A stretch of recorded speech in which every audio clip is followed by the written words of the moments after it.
Ladies and gentlemen, welcome to Dev Diary. Now last year I made a little 3D project inspired by the Backrooms. It was built on some old dungeon crawler code I'd been working on in my free time, and as such it was an interesting experiment, but also very basic in execution for a number of reasons. So this year I wanted to go back to the concept, but this time in more familiar territory and use knowledge I've gained over the last year to try to improve on the original. But of course, before we get into things, remember to leave a like if you enjoy the video and subscribe if you're new to the channel. Remember to also turn on notifications so you don't miss future videos. So we're demaking my original concept back to a 2D style with some good old retro aesthetics. Now a major reason for this demake was to address the world generation and to try something I've never done before, generating rooms based on images. So a 10x10 sprite was created with various patterns drawn on black over white background. These act as a blueprint. A function then takes those images and breaks them down into data arrays, with black being marked as 1 and white being marked as 0.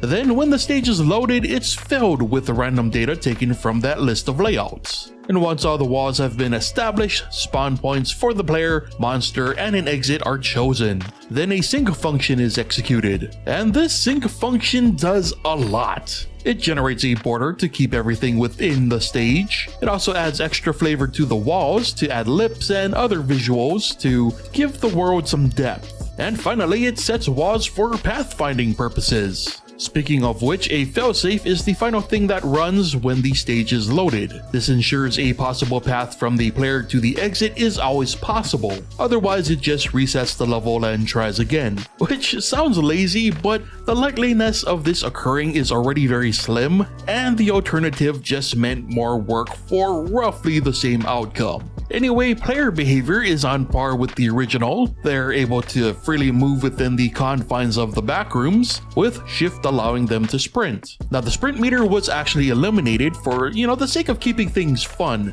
especially because the layouts this time around are far more complicated. A constant distance check for player to exit is also kept, not only to prompt the player to exit the level when they find it, but also to make sure said action is actually done accordingly. Now finding the exit, it works pretty much like the original in that it increases the player's quote-unquote level score and resets the stage. Rinse and repeat. The monster is also very similar to the original, but is far more strict in its detection of the player. Now the monster's vision is restricted to 45-degree angles on either left or right sides. And instead of a constant cone, the monster's vision is based on an oscillating scan line. Again, this makes the monster far easier to avoid, but much like the original, once it finds the player, the chase is on. And it is relentless as ever, requiring the player to not only outrun it and break line of sight, but also do so for a good amount of time. Should the player get caught by said monster, it's game over. And game over ends the player's run, restarting them at level 0.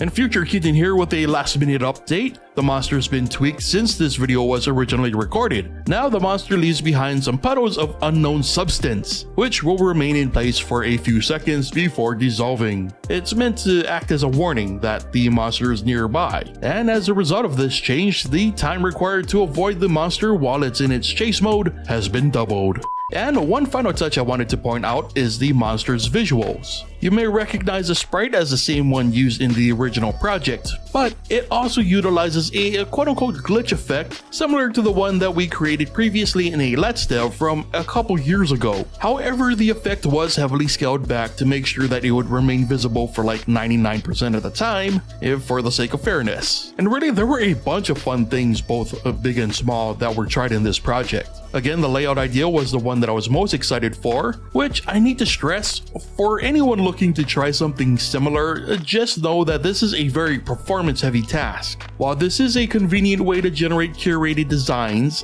things can go wrong real quick if you don't know what you're doing, so just approach with caution. Now visually speaking, I took some things learned working on Summer Squirts and other recent projects and implemented them here, utilizing layers in new and different ways. Speaking of which, I tried a couple new things to reproduce that VHS analog effect using nothing but surfaces, though I'm actually not sure how well it'll come across on YouTube. Which brings me to my final point. Much like last year's Backrooms project, you can play this Backrooms project and experience all the VHS glory of finding exits and dodging monsters yourself. It's available to all Gold Plus tier subscribers on my Patreon. So if you would like to play this and many other previous projects and also get early access to the weekly videos, subscribe today for instant access. I'd also love to hear what you guys thought of this approach to the demake or anything else on your mind, so leave any and all thoughts in the comments. With that said, brings us to the end of today's Dev Diary, so thank you so much for watching,